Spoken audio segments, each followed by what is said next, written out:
오늘 우리에게 주신 하나님의 말씀은 신약성경 로마서 8장 31절부터 39절까지 말씀입니다. 허락하신 말씀을 봉독하겠습니다. 그런즉 이 일에 대하여 우리가 무슨 말하리요? 만일 하나님이 우리를 위하시면 누가 우리를 대적하리요? 자기 아들을 아끼지 아니하시고 우리 모든 사람을 위하여 내주시니가 어찌 그 아들과 함께 모든 것을 우리에게 주시지 아니하겠느냐? 누가 능히 하나님께서 택하신 자들을 고발하리요? 의롭다 하신 이는 하나님이시니 누가 정죄하리요? 죽으실 뿐 아니라 다시 살아나신 이는 그리스도 예수시니 그는 하나님 우편에 계신 자요 우리를 위하여 간구하시는 자시니라. 누가 우리를 그리스도의 사랑에서 끊으리요? 환난이나 곤고나 박해나 기근이나 적신이나 위험이나 칼이랴. 기록된 바 우리가 종일 주를 위하여 죽임을 당하게 되며 도살당할 양같이 여김을 받았나이다 함과 같으니라. 그러나 이 모든 일에 우리를 사랑하시는 이로 말미암아 우리가 넉넉히 이기느니라. 내가 확신하노니 사망이나 생명이나 천사들이나 권세자들이나 현재일이나 장래일이나 능력이나 높음이나 깊음이나 다른 어떤 피조물이라도 우리를 우리 주 그리스도 예수 안에 있는 하나님의 사랑에서 끊을 수 없으리라. 아멘.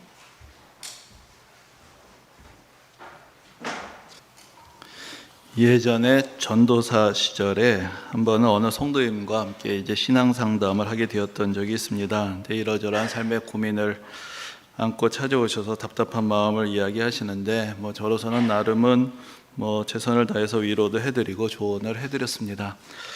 조금 마음이 진정이 되셨는지 안색이 좀 풀리시면서 고맙다고 인사를 하시면서 이런 말씀을 하셨습니다.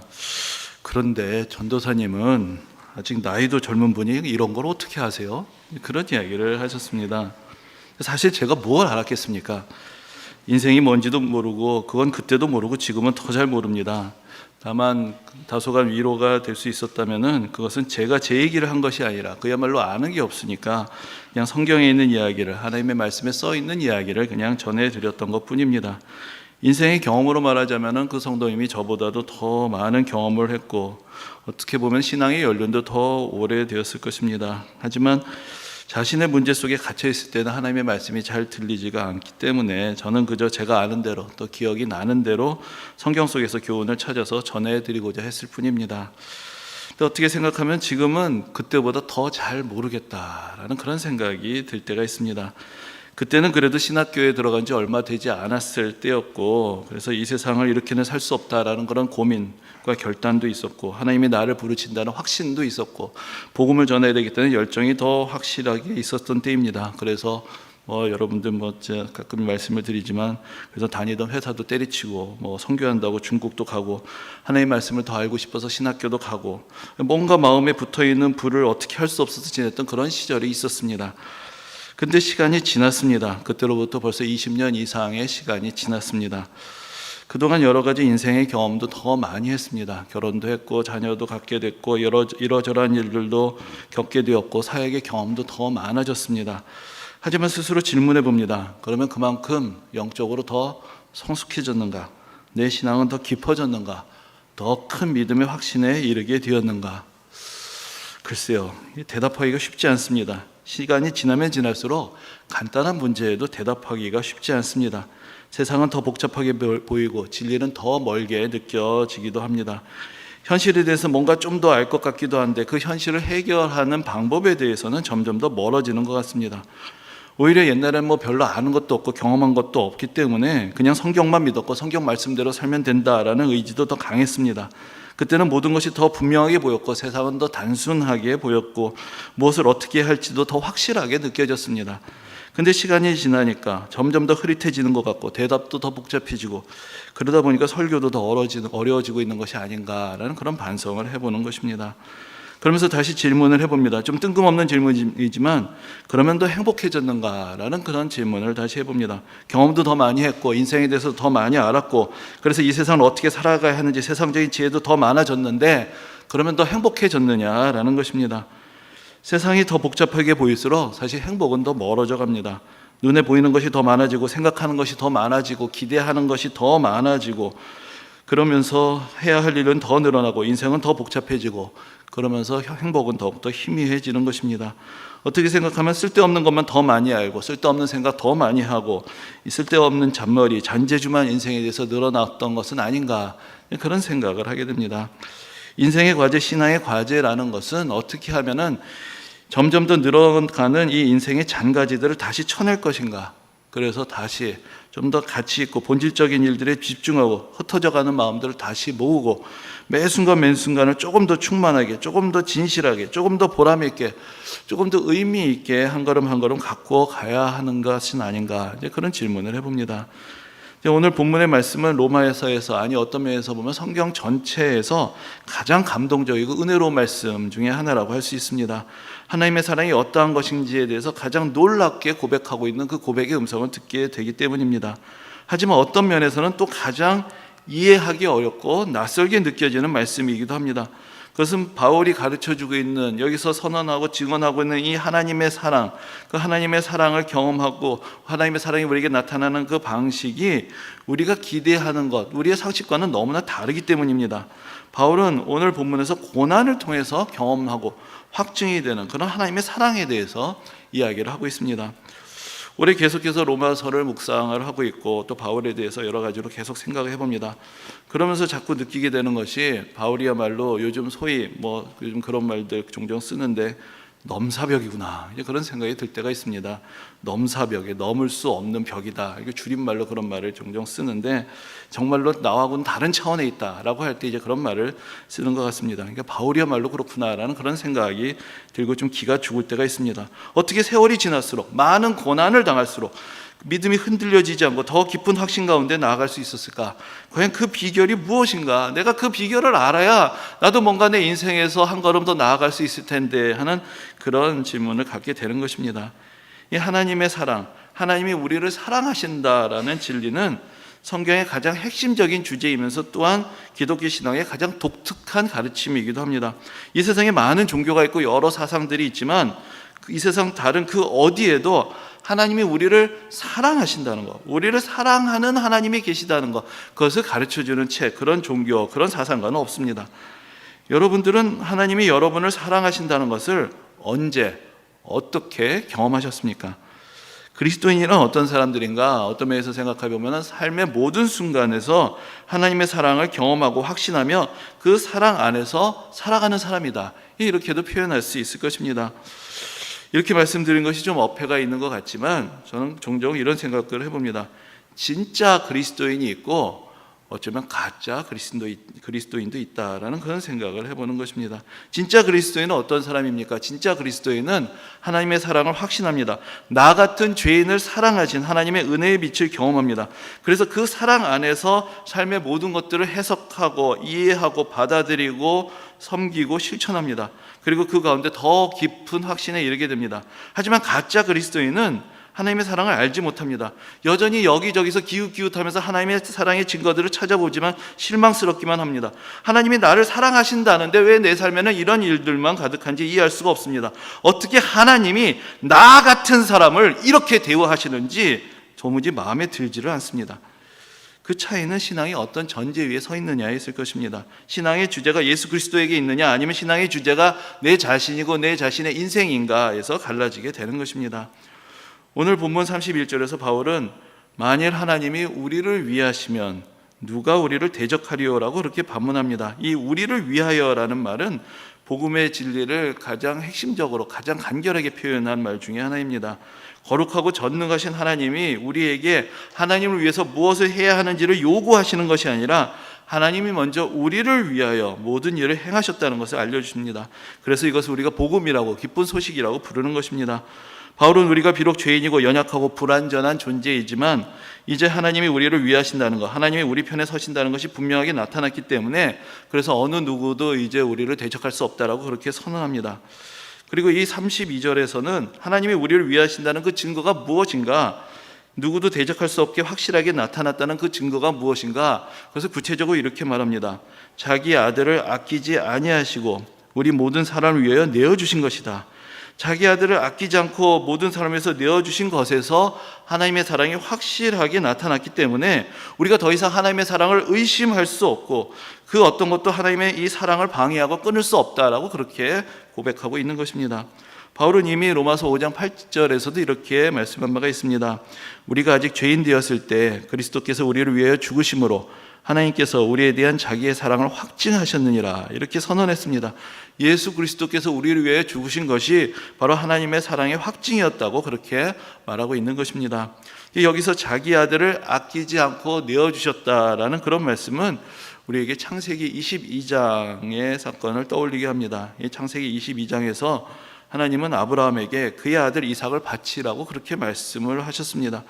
하나님이 왜 아브라함에게 그가 그렇게 아끼는 그의 아들을 바치라고까지 요구하셨는지 사실 그것을 이해하는 것이 쉽지는 않습니다. 하지만 우리가 오늘 본문을 통해서 생각해 보게 되는 것은 하나님께서 아브라함에게 하나님을 향한 헌신을 그 정도로까지 요구하신 이유가 하나님도 하나님의 백성들, 하나님의 자녀들을 그렇게 사랑하시기 때문이라는 것을 알 수가 있습니다. 하나님께서 하나님의 아들을 주시기까지 사랑하시는 그 사랑으로 우리를 사랑하시기 때문에 아브라함에게도 그 사랑을 기대하시는 것입니다. 물론 하나님은 아브라함에게는 실제로 이삭을 바치게 하지 않으셨고 대신에 양을 번제로 바치게 하셨습니다. 하지만 하나님은 하나님의 아들을 아끼지 않으시고 우리를 위해서 내어주셨고 십자가에서 우리 죄를 대신 지고 죽으시게 하셨습니다. 여기서 우리는 하나님이 우리를 얼마나 사랑하시는지를 알게 되는 것입니다. 여기에 우리의 신앙에 토대가 있고 또한 걸림돌이 있습니다. 여기에 다 들어있습니다.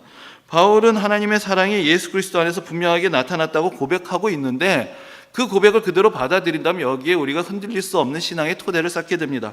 그러나 사실 우리는 어떤 면에서 자꾸만 하나님의 사랑의 증거를 다른 데서 찾고 있고 이것을 신앙에 흔들리지 않는 토대로 받아들이지 않고 있다는데 사실 우리의 문제가 있는 것입니다.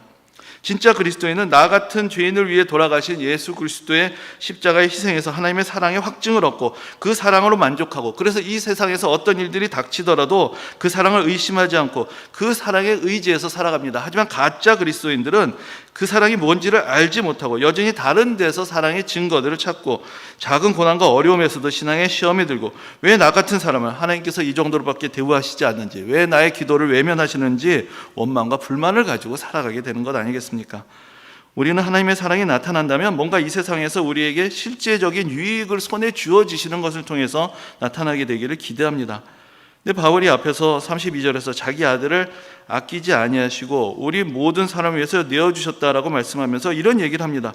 어찌 그 아들과 함께 모든 것을 우리에게 주시지 아니하겠느냐. 이 모든 것이 무엇일까요? 우리는 이 모든 것이란 말 속에서 우리가 기대하고 바라는 모든 것을 하나님이 이루어 주신다는 기대를 갖게 되기 쉽습니다.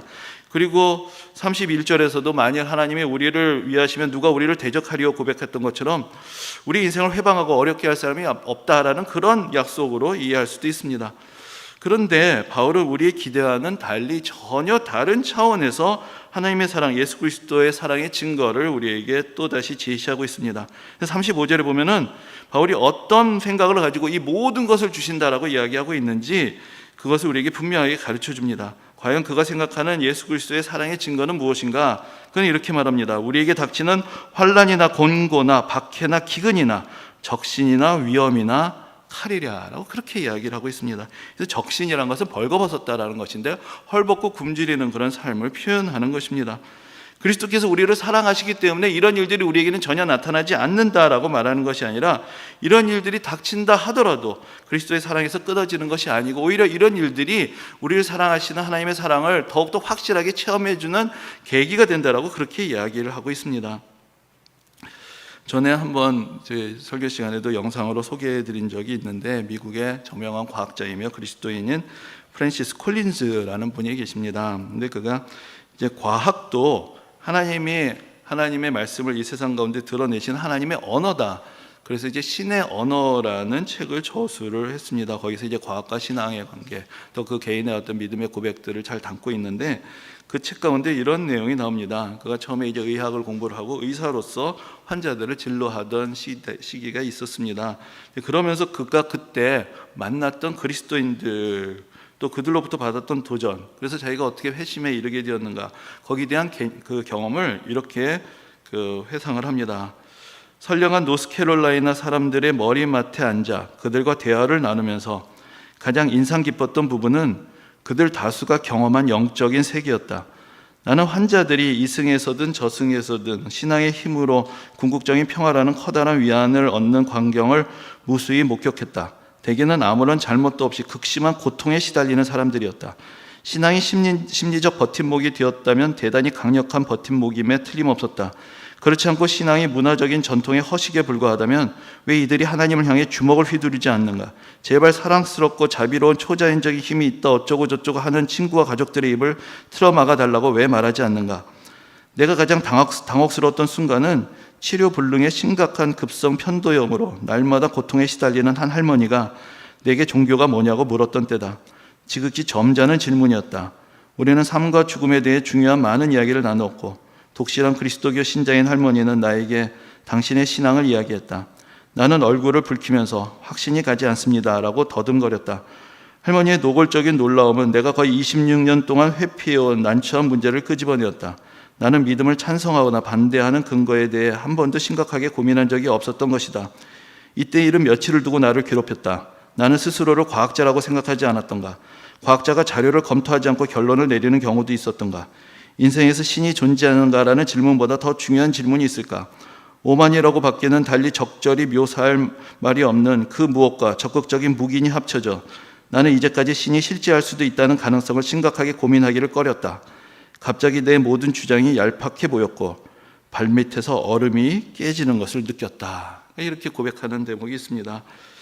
그가 하나님이 살아계시는 거다, 이 신앙의 세계란 것이 있구나라는 것을 확신하게 됐던 계기가 뭔가 기도에서 대단한 응답을 받은 사람, 그래서 대단히 많은 것을 얻은 사람의 간증에서 느꼈던 것이 아니라 그 극심한 고통의 순간에 있는데도 하나님을 부정하지 않고 하나님의 은혜를 받았다라고 고백하고 있는 그 한 할머니와의 만남 속에서 무신론자로서의 자기의 신념이 더 이상 지탱할 수 없었다라고 그렇게 고백하는 것을 보게 되었던 것입니다. 이것이 자기 정당화도 아니고 신앙이란 것이 그냥 어떤 모든 것을 긍정적으로 생각하는 그런 자기 자신에 대한 정당화던가 아니면 전통이 사람에게 씌워준 허식이라면 그 정도의 고통을 당하면 신앙을 다 부정해야 되는 것이고 하나님을 원망해야 맞는 것이고 신이 없다고 얘기해야 맞는 것인데 어떻게 그런 상황에서 하나님을 여전히 믿고 있을 수가 있는가? 여전히 자기가 사랑받았다고 고백할 수 있는가? 진정으로 하나님이 계셔서 그를 위로하시고 그와 함께 계시지 않는다면 어떻게 그가 그런 신앙을 가질 수 있겠는가? 그것이 그에게 심각한 질문이 되었던 것입니다. 그러면서 자기가 생각했던, 그동안 외면했던 그 모든 것들을 다시 생각하게 되면서 무신론자로서 자기가 가져왔던 인생관이 얼마나 무기력하고 근거가 빈약한 것이었는가, 그것을 깨닫게 되었다라고 그렇게 고백을 합니다. 우리는 하나님이 살아계시고 나를 사랑하신다는 증거를 뭔가 구체적으로 주어지는 것을 통해서 확인하고자 합니다. 하지만 실제로 이 세상에서 많은 것을 손에 쥐인 사람들이 그러면 나는 은혜를 받았다고 고백하고 나는 감사하다고 얘기하고 자기 믿음의 증거를 간직하면서 살아가느냐? 꼭 그런 건 아닌 것 같습니다. 많이 가진 사람들이 때로는 더 많은 것을 가라고, 많은 것을 가진 집안이 더 많이 싸우고 자기가 가진 것을 불안하게 생각하고 늘 경쟁에 시달리고 마음의 여유가 없고 남들의 눈에 비해서 눈 때문에 베풀긴 베풀어도 정말로 그 마음의 감사함으로 나누는 것이 없고 그런 모습들을 우리가 자주 보고 있지는 않습니까? 예전에 저희가 섬기던 교회에서 같은 부서에서 이제 사역을 하셨던 어느 한 성도님을 만나서 또 이야기를 하게 되었던 적이 있습니다. 근데 그분이 이런 질문을 했습니다. 하나님이 불공평하게 보이실 때가 있습니다. 어떤 사람은 많은 것을 주시고 많은 것을 가지게 됐는데 왜 어떤 사람은 이렇게 축복하시지 않는지 잘 모르겠습니다. 이런 질문을 하셨습니다. 그래서 제가 이렇게 대답했습니다. 하나님이 불공평하신 것 같기는 합니다. 하지만 실제로 누가 더 많은 것을 받았다고 이야기하는지는 아마도 직접 물어보셔야 알 것입니다. 그렇게 대답을 했던 적이 있습니다. 내가 많은 것을 받았다라고 생각하는 사람과 실제로 많은 것을 받은 사람이 그렇게 같은 것은 아닙니다. 제가 예전에 연변에서 사역을 했을 때나 아니면 그 이후로도 어떤 선교사님들을 만날 때 뭔가 좀 더 남들이 가기 힘들어하는 섬김의 자리에 있는 분들, 또 봉사의 자리에 있는 분들을 만나고 또 그분들과 교제하고 그분들의 삶에 대해서 더 깊이 알아가게 되면 될수록 전에도 한번 이런 말씀을 드렸던 것 같은데 그럴 때마다 늘 들게 되는 생각이 하나 있습니다. 좀 죄송한 말씀인데 이런 것입니다. 도대체 부잣집 자식들은 다 어디 갔지? 아니 먹고 살 걱정이 없는 사람들이 그런 데 가서 좀 섬겨주면 얼마나 좋습니까? 그런데 꼭 그런 데 가 있는 사람들이 여전히 우리와 똑같은, 어떤 경우에는 더 많은 삶의 짐을 다 가지고 있습니다. 그런데 이야기합니다. 은혜 받았다라고 이야기합니다. 섬기고 싶다고 얘기합니다. 그 사랑을 감당하지 못해서 내가 여기 왔다라고 그렇게 이야기하는 많은 사람들을 만나게 됩니다. 내가 은혜 받았다라는 것을 무엇을 통해서 알 수 있습니까? 우리 손에 쥐어진 것이 많으면 내가 정말 은혜 받았다라고 간증하고 살아가실 것 같습니까? 꼭 그런 것은 아닙니다. 내가 다른 사람들에게 베풀 때 그것이 내 손에 쥐어지는 것으로 베푸는 것은 아닙니다. 오히려 손에 쥔 사람들은 잘 못 놓습니다. 하나님께서 주신 것, 하나님의 받은 은혜, 하나님께서 나를 사랑하신다는 그 증거를 가지고 다른 사람들에게 나아가고 베풀고 나누는 삶을 살아가게 되는 것입니다.